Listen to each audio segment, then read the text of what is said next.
narrative now is that we Easterners, it is our turn, and you Westerners don't wish us well. Hey? No, I'm not there. Please, I'm not there. I'm not there. We had not even put in place. We had not exercised. So I believe, and I do believe up till today, that we were betrayed. This is a constitution we were told we were making for ourselves. It was not like the Lancaster one. It wasn't like the Pigeonhole one. It wasn't anything like that. It was all a lie. A lie. In installments. So we have lived this life. And now it's your time to map out a future. Which future are you going for? It's your time. Do not depend on us. We owe you nothing except knowledge and a history. But you owe yourselves a future. And this future will not come to you on a platter. You will have to choose it yourself.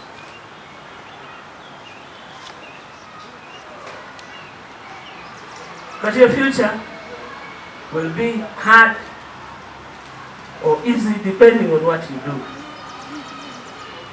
And you have no choice. Don't think you can hide and the future will pass by. No. You will be part of that future. The bed you will lay is the one you will sleep in. My advice to you is that let it be smart and work hard at it and work smart. The beauty of it is that these days you don't even need to work hard. For us, we have to work hard. For you must work smart. And I'm going to devote the rest of my time in politics just to teach you how to work smart.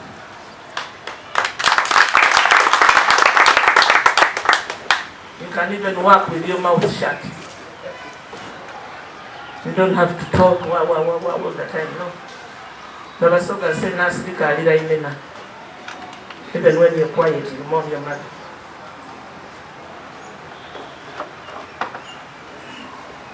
You will map the threats that we are facing as a nation. You will map them. Don't walk into an ambush. Map.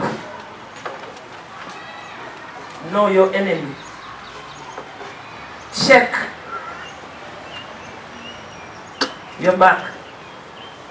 Because I keep wondering to myself, what future do you see? What future do you smell? What future do you hear? The future I hear and smell, if I were you, I would never sleep with both eyes closed. No. I'd be looking for knowledge every day. How do we overcome this? Because your future is more frightening than it was for me. The many years I've told you.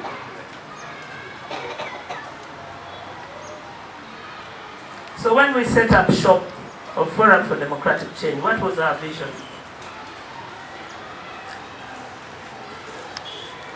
This party is a product of a lot of pain and a lot of sacrifice.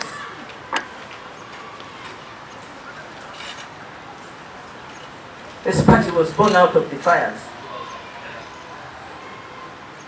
Because when the 1995 Constitution outlawed political parties, we were operating in a movement system and no party system, or call it a one-party system.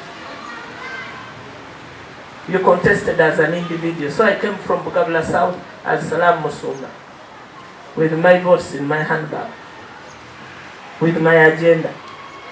I chose what to do and what not to do. There was no parliamentary space. We didn't have offices. We didn't have nothing. So my handbag was my office and my brain was my constituency. There were no mobile phones. Actually, in Parliament, there were only 4 people who knew how to use a computer. in 1996. The Honorable Winnie Byanima, the Honorable Alleluia Ikote, the Honorable Nkuhe, and Salaam Musumba. 4 of us. And which program did we know what perfect 5? So over the years, you have the tools. You have the tools to work smart. They are not like us. But what are you using those tools for? TikTok, porn. Is that what you're going to eat? Or is that the future your children will have?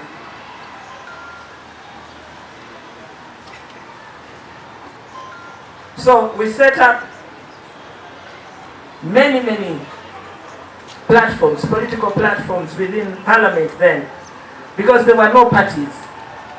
You walked into the chamber by yourself, you walked away back home.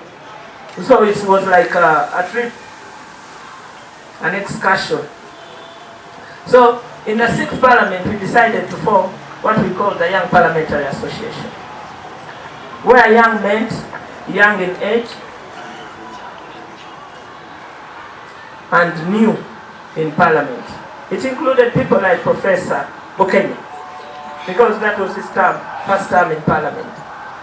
So we set up the Young Parliamentary Association, and it became the de facto opposition, because we scrutinized policy, we did all sorts of things. You can read about Young Parliamentary Association. So when we came back to the 7th Parliament, we were not young anymore. And we didn't want to change the constitution to suit us. So we formed the Parliamentary Advocacy Forum, pursuing policy, pursuing another voice, an alternative view to what was being presented to us in Parliament. And so when we went for the referendum, which we refused to take part in, because we believed time had come for us to go multi-party so that everybody can choose, can exercise their choice of where they want to be. When that happened, that's when 3 entities formed the Forum for Democratic Change. Where we are here belongs to a partner. We used to call it a troika. Troika meaning 3. It was Reform Agenda. Dr. Besigye had run for presidency under Reform Agenda in 2001, and so he had a political platform called Reform Agenda. Then Parliamentary Advocacy Forum. We were led by the Honorable Augustine Ruzindana. And then there was NDC. NDF, National Democratic Forum, it should be, led by Chairman Chapa Karuhanga, the owner of Katonga here where we are. So he's a partner in the formation of this Forum for Democratic Change. At the time when Dr. Besigye had gone into exile, then it was the Honorable Semujju, delegate, who led Reform Agenda. And so we moved into Forum for Democratic Change. We had a series of meetings in the country and outside the country. Our first meeting was outside in South Africa in a place called Krugersdorp. Krugersdorp is where we were crystallized into forming the Forum for Democratic Change. So the things you hear about who we are make me so angry that I never believed that in my lifetime I would witness another set of political vandals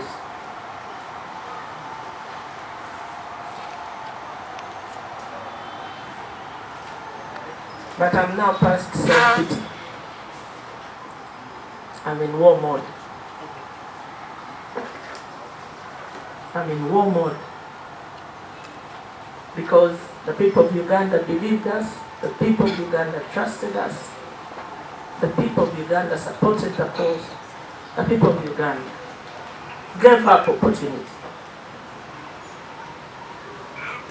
to form Forum for Democratic Change, so that we can offer a platform. We didn't form because we want to form. We want to offer a political platform that generates policies, that executes policies for a better Uganda. For a Uganda where we are all partners, we are all citizens. We are only looking to be citizens, nothing more.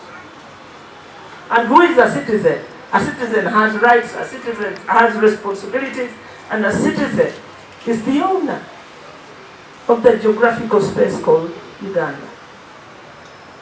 And so we captured our thoughts. My son's solar panel is getting overheated. So we captured it in our formulation in the Constitution. The Baganda said, no, it's okay. The Baganda said, Okulanya. Who are we? Okulanya is the preamble. Whereas Uganda has had a history of political instability as a result of intolerance and lack of respect for the diversity of views in the country. Whereas the political instability has manifested itself in violence leading to untold human suffering and economic mismanagement.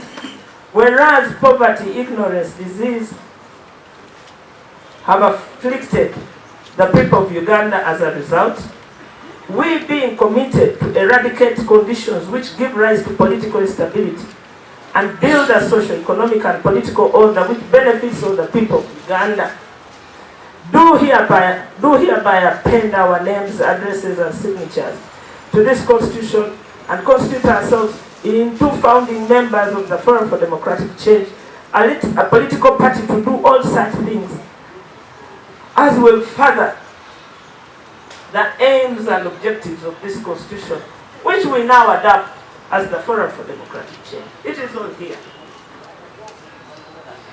Democracy and rule of law are the essence of what made us lead the other formation, now called National Resistance Movement Organization. Because at that time we had all been co-opted into a thing called movement system. So, we have continued refining who we are. Even this is an opportunity of furthering the refining. This opportunity gives us, this situation gives us the opportunity to see who is who. The filter of who is who. Crystal clear.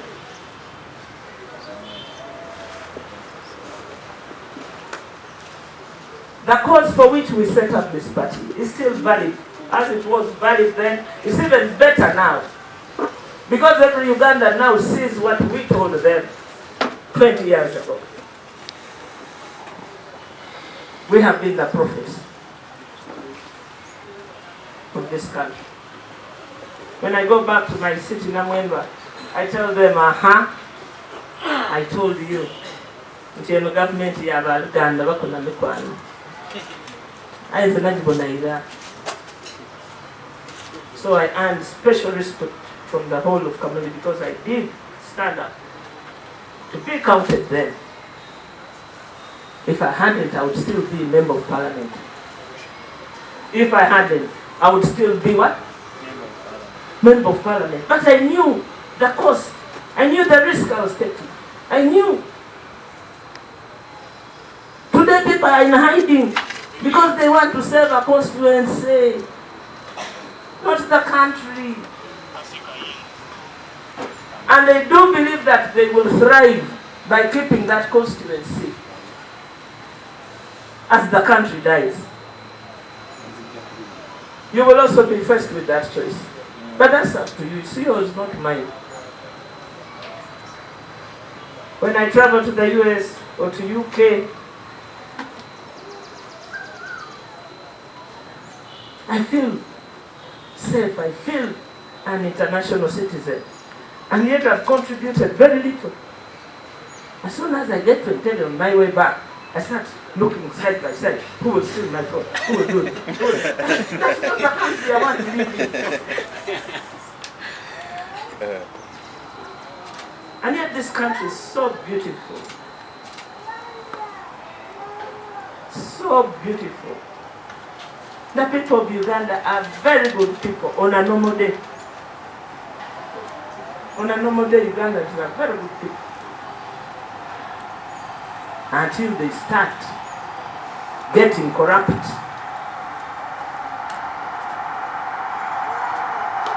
And so,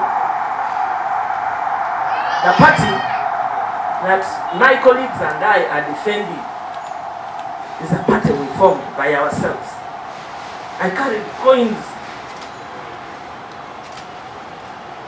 Mogomia, Mejuche, Kasozi.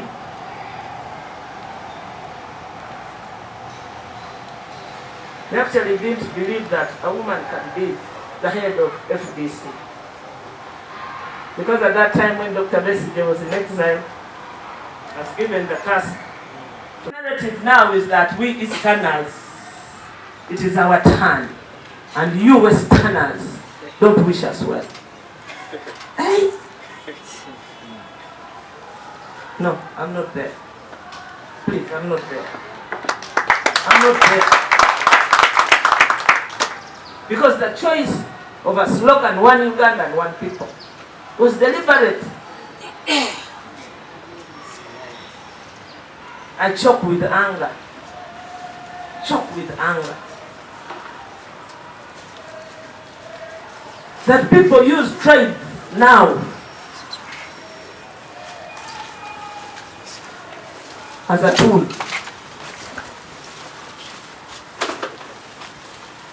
to fight the cause for which we set ourselves to do. That it has been weaponized tribe. If it was tribe, which Muslim would I ever have gotten elected to any position by Vasogas? No. And I keep wondering, will those who are tribalizing this party, do they expect votes from any other tribe? Do they? Because now they are vilifying Westerners, they are vilifying Ugandas. I was never elected by Vasogas alone. And when I offer leadership, I offer to a country I love. So,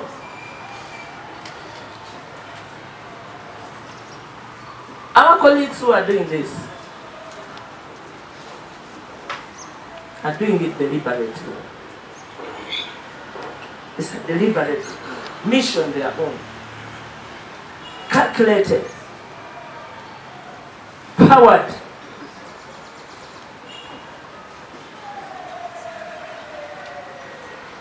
So, our duty is to remobilize, to reorganize, to recruit, to restore, to revive. Do you have what it takes, right? Yes. Do you have what it takes? Yes. To build the FDC we want? Yes. I'm banking on it. For you young people, you have an entire future waiting for you.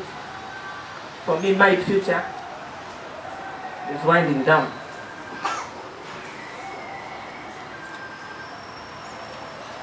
I'd want to see a peaceful change of government from one elected leader to another. That's my dying wish. Because I've never seen it.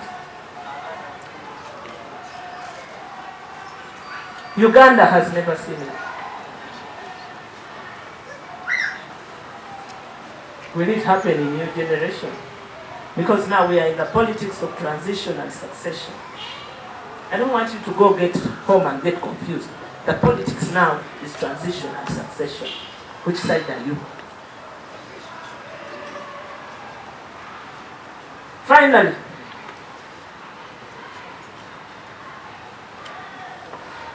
we have been abused.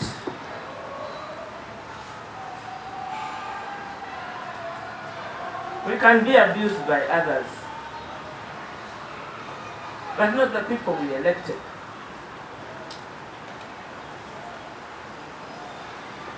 Under a party platform, under a platform that we have all contributed and have all built. This morning, we got a farewell message from a man who has disabled the party. Disabled the party as a party president. This man, Patrick Amuriat, has engineered the death of a party we gave to him, a living party. He has disbanded it. How? In this constitution we shared power because we didn't want to risk all the power into one set of people or one set of officers. So we set up the presidency and the chair. The chair is the trustee of the party. The office of the chair is the trustee of the party. The presidency is the executive. And so the executive, led by the president, runs the day-to-day affairs. So the president chairs the National Executive Committee and chairs the Working Committee of NEC. Since 16th June 2023, Mr. Amuriat has refused, failed, and subverted the work of the party by not calling the National Executive Committee. So how are decisions taken in the party?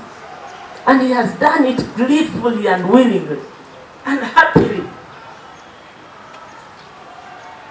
Because decisions of a party are taken in organs. You don't take them on a table here. No, we cannot constitute ourselves here and then take decisions. No, we make recommendations. Decisions are taken in the organs that are set up in the Constitution. And NEC is one such major organ. Now this guy, for reasons now that are very obvious, has failed to call NEC, has failed to delegate 4 deputies. Any of the 4 deputies, the Honorable Anna Deke, the Honorable Lord Mayor, the Honorable PPOK, the Honorable William Zo, any of those he has refused and failed to delegate. And so he works with his party.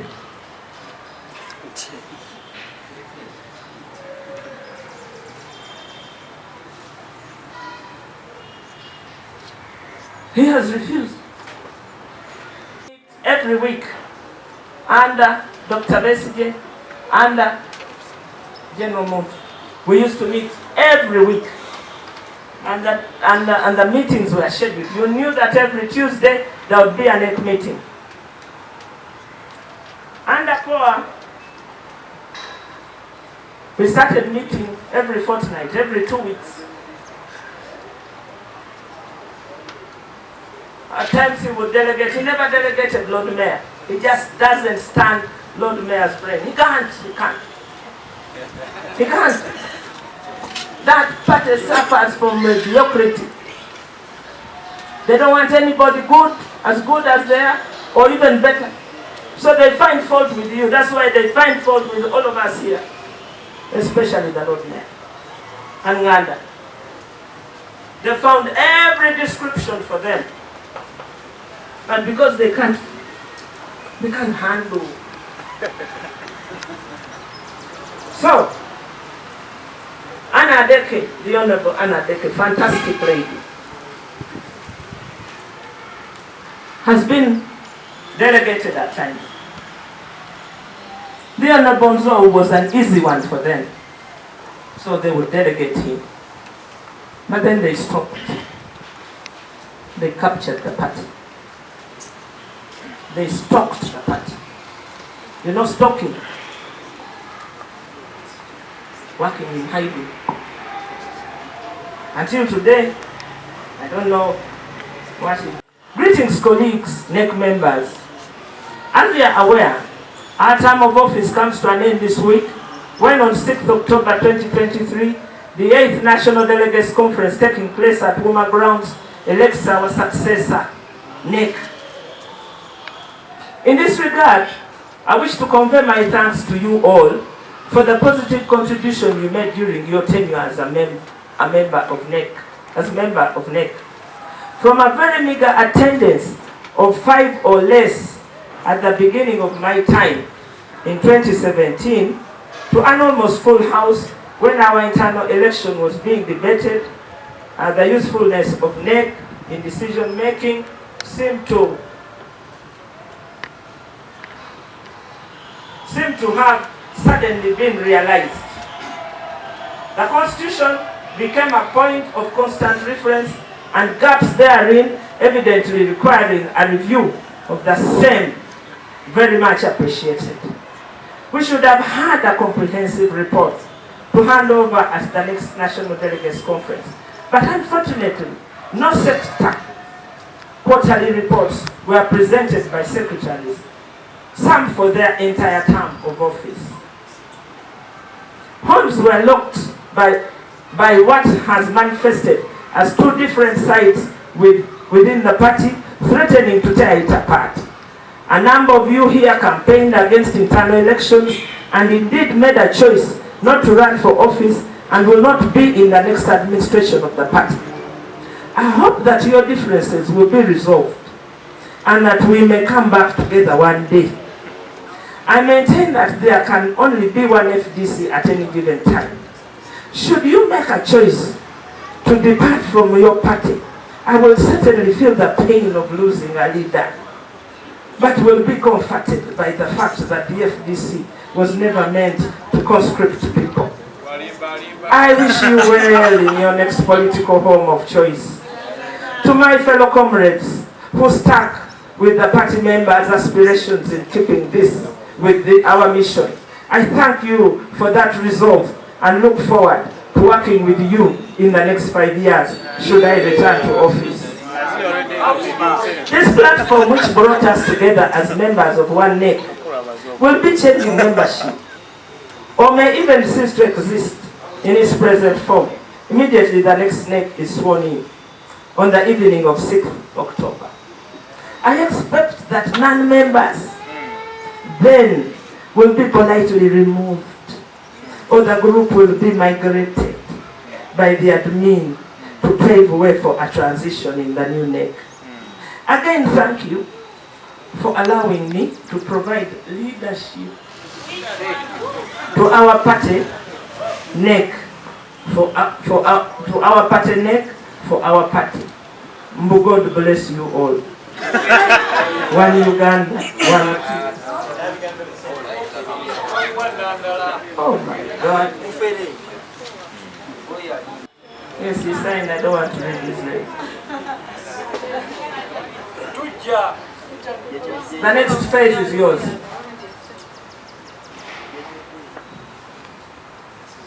You have the energy.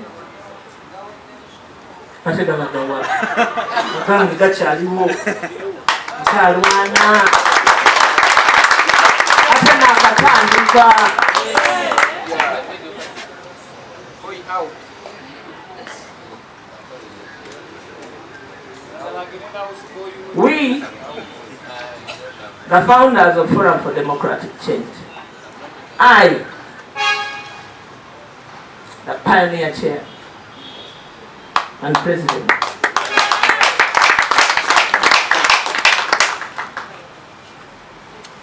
will do whatever it takes to maintain a platform, a political platform, on which alternative political views can be shared.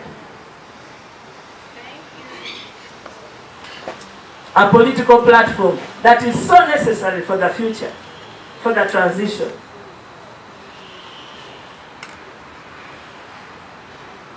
A platform that should not be eroded. Thank you. One Uganda. One people.